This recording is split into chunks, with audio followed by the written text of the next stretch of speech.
தேவனுடைய பரிசுத்த நாமத்துக்கு மகிமை உண்டாகட்டும். இந்த கிருபையான கால வேளையிலே உங்களை கர்த்தராகிய இயேசுவின் நாமத்திலே வாழ்த்தி வரவேற்கிறோம். நல்லா இருக்கீங்களா? கர்த்தர் உங்களை ஆசீர்வதித்து காத்துக்கொள்ளுவாராக. இந்த காலையில் என்னோடு கூட மார்க் எழுதின சுவிசேஷம் 4ஆம் அதிகாரம் 24-25 வசனங்களை தேவ மகிமைக்காக நீங்கள் வாசித்து பாருங்கள்.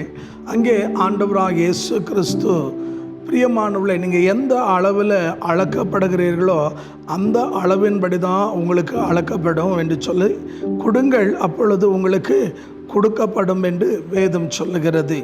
அன்பான சகோதரனே சகோதரியே, தேவ வசனத்தில் நீங்கள் வாசிக்கும் போது நீங்கள் எந்த அளவில் அளக்குறீங்களோ அந்த அளவின்படி தான் உங்களுக்கு அளக்கப்படும். ரெண்டாவது சொல்கிறாரு, கொடுங்கள் உங்களுக்கு கொடுக்கப்படும். சகோதரனே சகோதரியே, இந்த 2025 வருஷத்தில் நாம் ஒரு குறையில்லாமல் நிறைவாய் ஆசீர்வதிக்கப்பட வேண்டும் என்று சொன்னால், தேவ பிள்ளைகளாக இருக்கிற நாம் தேவனுக்கு கொடுப்பதில் உண்மை உள்ளவர்களாக இருக்க வேண்டும். நாம் எப்போ அன்பான தேவ ஜனமே தேவனுக்கு கொடுக்க உண்மை இல்லாதவர்களாக அல்லாவிட்டால் தவறி விடுகிறோமோ, அப்போ தான் நம்முடைய ஆசீர்வாதங்கள் நமக்கு தடைப்படுகிறது. ஆகையாலே இந்த காலவேளையில் அன்பான தேவ ஜனமே, ஆபிரகாம் நமக்கு ஒரு நல்ல உதாரணம். நீங்கள் தேவ வசனத்தை ஆதியாகமம் 14ஆம் அதிகாரம் 16ஆம் வசனத்திலேருந்து 20ஆம் வசனம் வரைக்கும் வாசித்து பாருங்கள். அங்கே பிரதான ஆசாரியனாக இருக்கல மெல்கிசேதேக்கு கடந்து வந்து ஆபிரகாமுக்கு அப்பத்தையும் திராட்சை ரசத்தை கொடுக்கிறார். அவர் கொடுத்த உடனே அந்த இடத்துல அவர் என்ன செய்கிறாருன்னா, அவர் கொண்டு வந்த எல்லாவற்றிலையும் 10% தசம பாகத்தை தேவனுக்கு கொடுக்கிறார். அந்த இடத்துல நீங்கள் வாசிச்சிங்கன்னா, ஆசாரியன், தேவனுடைய ஆலயம், கர்த்தருடைய பந்தி, என்னங்க தசம பாகம் எல்லாமே அந்த பகுதியில் இருக்கிறது. ஆகையாலே ஆபிரகாம் கொடுத்து என்ன செய்தாருன்னா ஆசீர்வாதங்களை பெற்றுக்கொண்டார். இந்த வார்த்தையை சமீபத்திலும் தூரத்திலும் கவனிக்கிற என் அன்பு சகோதரனே சகோதரியே, நம்ம எப்போ தேவனுக்கு கொடுக்க தவறுறோமோ, ஏன்னா ஆண்டோரிடத்தில் குறை கண்டுபிடிக்கணும்னு ஒரு கூட்டம் வராங்க. வந்த உடனே அவங்க என்ன சொல்கிறாங்கன்னா, ராயனுக்கு வரி கட்டுறது தப்பா ரைட்டா அப்படின்னு கேட்குறாங்க. உடனே ஆண்டவராக இயேசு கிறிஸ்து, அன்பான சகோதரனே சகோதரியே, என்ன பண்ண ஆரம்பிக்கிறார் தெரியுங்களா? ஒரு நாணயத்தை கேட்குறாரு. அவங்க கொண்டு வந்து கொடுத்த உடனே அவர் கேட்குறாரு, இது யாருடைய தலை அப்படின்னு சொல்லி. அப்போ உடனே அவங்க சொல்ல, இது ராயனுடைய தலை. ஆண்டவராக இயேசு கிறிஸ்து என்ன தெரியுங்களா சொன்னார்? ராயனுடையது ராயனுக்கு கொடுங்க, தேவனுக்குரியது தேவனுக்கு கொடுங்க என்று சொல்லி நீங்கள் மத்தேயு 22ஆம் அதிகாரம் 17ஆம் வசனத்திலிருந்து 22ஆம் வசனம் வரைக்கும் வாசித்து பாருங்கள். அங்கே வேதம் அழகாக தெளிவாக சொல்லப்படுகிறது. ராயனுக்குரியது ராயனுக்கும், தேவனுக்குரியது தேவனுக்கு. நம்ம எப்போ தேவனுக்கு கொடுக்க தவறி விடுகிறோமோ, அன்பான தேவ ஜனமே, கர்த்தர் என்ன பண்ண ஆரம்பிக்கிறாருன்னா, நீங்கள் யோவேல் 1ஆம் அதிகாரம் 4ஆம் வசனம் வாசித்து பாருங்கள். பச்சைக்கிளி, வெட்டுக்கிளி, முசுக்கொட்டு பூச்சி, பச்சைப்புழுக்களெல்லாம் வந்து நம்முடைய ஆசீர்வாதங்களை என்ன பண்ணுங்க, பச்சிக்க ஆரம்பித்து விடும். எப்போ நம்ம தேவனுக்கு கொடுக்கறதில்ல நம்ம தவறி விடுகிறோமோ, கர்த்தர் என்ன செய்கிறாரு? நம்மை ஆசீர்வதிக்கிறத தாமதம் பண்ணுகிறார். ஏன்னா தேவன் வந்து அன்பான தேவ ஜனமே நிபந்தனையோடு தான் சொல்கிறார், கொடுங்கள் உங்களுக்கு கொடுக்கப்படும். நீ கொடுக்காம கர்த்தர் என்னை ஆசீர்வதிக்கணும், என் வறுமை மாறணும், என் பற்றாக்குறை மாறணும், என் தரித்திரம் மாறணும் அப்படின்னு நீங்கள் சொன்னீங்கன்னா கண்டிப்பாக ஒரு நாளும் மாறாது. வேதத்தில் நீங்கள் பார்த்தீங்கன்னா, முதல் அன்பான தேவஜன புதிய ஏற்பாட்டில் நீங்கள் பார்த்தீங்கன்னா, முதல் யார் கொடுத்ததுன்னா, பிதாவாகிய தேவன் தன் குமாரனாகிய இயேசுவை நமக்காக தந்தார் என்று யோவான் 3ஆம் அதிகாரம் 16ஆம் வசனம் சொல்லுது. அவர் கொடுத்தார். ஆகையால் அன்பான தேவ ஜனமே, நாமும் தேவனுக்கு என்ன செய்ய வேண்டும்? கொடுக்கிற தேவ பிள்ளைகளாக மாற வேண்டும். இன்றைக்கி நம்ம தேவனுக்கு கொடுக்காமல் என்ன பண்ணுறோம்? வட்டிக்காரனுக்கும், டாக்டர்களுக்கும், விருந்தாளிகளுக்கும் தேவையில்லாத இடங்களெல்லாம் என்ன செய்யப்படுகிறதுங்க, நம்முடைய பணம் விதைக்கப்படுது. ஆனால் அதுலேருந்து எந்த ரிட்டனும் நமக்கு திரும்பி வர்றது கிடையாது. ஆசீர்வாதத்துக்கு பதிலாக வெறியும் நஷ்டமும் இழப்பும் சாபமாக தான் இருக்குது. ஆகையால் தான் ஆண்டவர் மல்கியாவின் புத்தகத்தில் 3ஆம் அதிகாரம் 8-10 வசனங்களை வாசிச்சு பாருங்க. ஆண்டவர் ஆகிய தேவன் சொல்லும்போது சொல்கிறாரு, நீங்கள் என்னை வஞ்சிச்சிங்கன்னு. ஜனங்க கேட்குறாங்க, ஆண்டவரே நாங்கள் உன்னை எதில் வஞ்சிச்சோம்? ஆண்டு சொல்கிறாரு, காணிக்கை தசம பாகத்தில் என்னை வந்துச்சிங்க. கொடுத்து சோதித்து பாருங்க, வானத்தின் பரகணைகளை திறந்து இடங்குள்ளாத அளவுக்கு நான் உங்களை ஆசீர்வதிப்பேன்னு சொன்னார். இந்த ஒரு இடத்துல தான் ஆண்டவரே கொடுத்து என்னை சோதித்து பாருங்கன்னு சொன்னார். ஏன்னா நம்ம பல நேரங்களில் கொடுத்தா நமக்கு எங்கே இல்லாமல் போயிடுமோ அப்படின்னு யோசிக்கிறோம்.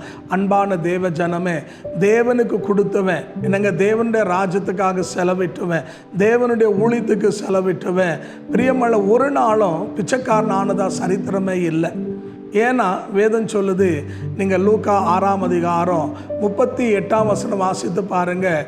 நம்ம கொடுக்கும்போது ஆண்டவர் என்ன பண்ணுறாராம், அமுக்கி குலுக்கி சரிந்து விழும்படியாய் தேவன் நமக்கு தருகிறாராம்.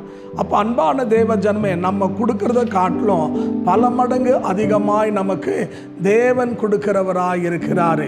ஆகையால் இன்றைக்கு உங்கள் வாழ்க்கையில் இருக்கிற எல்லா வறுமைகளும், எல்லா பற்றாக்குறைகளும், எல்லா சாபங்களும் மாறணுமா? இன்றைக்கி ரொம்ப பேரை பார்த்தீங்கன்னா சம்பாதிக்கிறாங்க, அவங்க சாப்பிட்றதில்ல, வேறு யாரோ சாப்பிட்றாங்க. நீங்கள் அக்காய்க்கு எழுதின தீர்க்க தரிசன புத்தகம் 1ஆம் அதிகாரம் 5லேருந்து நீங்கள் 10 வசனம் வரைக்கும் வாசிச்சு பாருங்கள். ஆண்டவர் சொல்கிறாரு, பிரியமல்ல உங்களோட வழிகளை சிந்தித்து பாருங்கள். நீங்கள் அதிகமாக விதைக்கிறீங்க, கொஞ்சமாக இருக்கிறீங்க, சாப்பிட்றீங்க, திருப்தி அடையில, வஸ்திரத்தை உடுத்துக்கொள்கிறீங்க, அனலாகலை, சம்பாதிக்கிறவனுடைய சம்பாதனை எல்லாம் பொத்தலான பையில் போடுறான்னு சொல்லி. அப்போ இன்றைக்கி நம்ம சம்பாதிக்கிறதெல்லாம் என்ன பண்ணிருக்கோம்? பொத்தலான பை. நான் டாக்டரு, கடங்காரனுங்க, தேவையில்லாத வீண் செலவுங்க, வந்தவன் போனவன் கண்டவன் எல்லாம் என்ன பண்ணிகிட்டு இருக்கிறான்? நம்மளுடைய ஆசீர்வாதங்களை அனுபவிச்சுட்டு இருக்கிறான். ஆனால் நம்ம அன்பான தேவ ஜனமே 10ஆம் தேதி வருதுக்குள்ளே கையில் 10 ரூபாய் இருக்கிறதுல மறுபடியும் கடனாளிகளாக கையேந்திரவங்களாக நம்ம மாறிடுறோம். இந்த நிலைமை மாறணும் அப்படின்னு சொன்னால் நீங்கள் தேவனுக்கு கொடுக்கறதில்ல உண்மை உள்ளவளாக இருங்க. நீங்கள் ஒரு வேளை கேட்கலாம், கொடுத்தா ஆண்டு என்ன செய்வார்? அதுக்கு ஒரு நல்ல உதாரணம், நீங்கள் 1 ராஜாக்களின் புத்தகம் 17ஆம் அதிகாரம் 10ஆம் வசனத்துலேருந்து 14ஆம் வசனம் வரைக்கும் வாசிச்சு பாருங்கள். சாரபாத் ஒரு விதவை என்ன திரும்ப சொல்கிறா, கொஞ்சம் மாவு கொஞ்சம் என்ன இருக்குது, நானும் பிள்ளையும் ரொட்டி சுட்டு சாப்பிட்டு சாகணும். ஆனால் அவள் தேவ மனுஷன் வார்த்தை கீழ்ப்படிந்தா, அவள் கொண்டு வந்து கொடுத்தா. வசனம் சொல்லுது, பஞ்சகாலம் முடிய மட்டும் அவள் வீட்டில் எண்ணெய்க்கும் மாவுக்கும் குறைவுபடலை, அவளும் அவளுடைய வீட்டார் அனைவரும் சாப்பிட்டு திருப்தி அடைந்தான். அப்போ அன்பால் நம்ம கொடுக்கும்போது கர்த்தர் என்ன பண்ணுறான்னா, நம்மளை ஒரு குறை இல்லாமல் எல்லா விதமான நன்மைகளால் தேவன் நம்மை ஆசீர்வதிக்கிறார். ஆகையால் இன்றைக்கு இந்த வார்த்தையை கவனிக்கிற அன்பான தேவ ஜனமே, நீங்கள் தேவனுக்கு கொடுக்கறதுல உண்மை இல்லாமல் போயிருந்தா, என்னங்க தேவனுக்குரியவைகளை கை வச்சு இன்றைக்கி சாபத்தை அனுபவித்து கொண்டிருந்தா, ஒருவேளை நீங்கள் சொல்லலாம், இதெல்லாம் பழைய ஏற்பாடுங்க. அன்பான தேவ ஜனமே, தேவ வசனம் சொல்லுது, நீங்கள் 2 கொரிந்தியர் 9ஆம் அதிகாரம் நீங்கள் வாசித்து பாருங்கள். சந்தோஷமாக கொடுக்கணும் இடத்துல கர்த்தர் மகிழ்ச்சியாக இருக்கிறாராம், துக்கத்தோடு व्यसனத்தோடு அல்ல. என்னங்க, மகிழ்ச்சியாக நீங்கள் கொடுக்கும்போது கர்த்தர் என்ன பண்ணுறார்? உங்களுக்கு பல ஆயிரமாக திருப்பி தருகிறார். உங்களுக்கு ஒரு குறை இருக்காது. ஆகையால் இன்றைக்கு ஒரு தீர்மானம் பண்ணுங்க. இது வரைக்கும் நீங்கள் கொடுக்கலையா, இன்னிலேருந்து ஒழுங்காக கர்த்தருக்கு நீங்கள் கொடுக்க கற்றுக்கொள்ளுங்க. கர்த்தர் உங்களை கீழாக்காமல் மேலாக்குவார். நீங்கள் வாளா இல்லாமல் தலையாக இருப்பீங்க. அநேகருக்கு கொடுக்குறவங்களா இருப்பீங்க, கடன் வாங்குறவங்களா இருக்க மாட்டீங்க. எத்தனை பேர் விசுவாசிக்கிறீங்க? இருக்கிற இடத்துல தலைகளை தாழ்த்தி கண்களை மூடி நாம் ஜெபிப்போமா? பரிசுத்த பிதாவே, இந்த கால வேளையிலே சமீபத்திலும் தூரத்திலும் இந்த வார்த்தையை கவனித்து கொண்டிருக்கிற அன்பு தேவ ஜனங்களுக்காக ஜெபிக்கிறோம். அன்று கொடுங்கள், உங்களுக்கு கொடுக்கப்படும் என்று சொன்னீர்.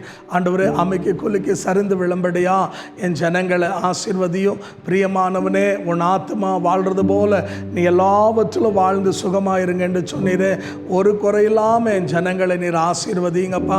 ஆண்டவரே, பூமிக்குரிய ஆசீர்வாதத்தினாலும், ஆண்டவரே வானத்துக்குரிய ஆசீர்வாதத்தினாலும், ஆவிக்குரிய ஆசீர்வாதத்தினாலும் உடைய பிள்ளைகளை ஆசீர்வதித்து ஆண்டவரே வானத்தின் மதிலை திறந்து இடங்கொள்ளாத அளவுக்கு நீர் ஆசீர்வதியும். அவருடைய குறைகள் எல்லாம் நிறைவாக்கும், அவருடைய தேவைகளை சந்தியும். அவங்க கையிட்டு செய்கிற எல்லாவற்றையும் வாய்க்க பண்ணுங்க. அன்றே அற்புத அடையாளங்களை செய்து நாமத்தை மகிமைப்படுத்தும். எங்களோட ஜபங்களை கேட்டதுக்காக நன்றி. இயேசு கிறிஸ்துவின் நாமத்தில் பிதாவே, ஆமென்.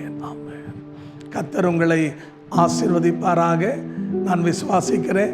தேவன் உங்களோடு பேசியிருக்கிறார் என்று இன்னும் நீங்கள் ஆவிக்குரிய வாழ்க்கையில் வளரணும் அப்படின்னு விரும்பினா, அன்பான தேவ ஜனமே, நீங்கள் கீழே எங்களுடைய யூடியூப் சேனலில் எங்களுடைய தொலைபேசியின் எண் அங்கே டிஸ்பிளே ஆகிறது, எங்களை அணுகலாம். ஜெப குறிப்பு இருந்தால் எங்களோடு தொடர்பு கொள்ளலாம். அது மாத்திரமல்ல, இந்த மார்ச் மாதம் 19, 20, 21 3 நாட்களும் எங்களுடைய ஆலயத்தில் 33 ஆண்டுகள் முடித்து 34வது ஆண்டிலே நாங்கள் ஆண்டு விழாக்குள்ளே கடந்து போகிறோம்.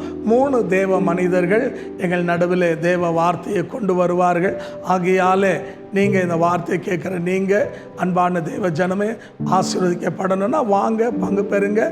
கர்த்தர் உங்களையும் உங்கள் குடும்பத்தை ஆசீர்வதிப்பார். ஆமென், ஆமென்.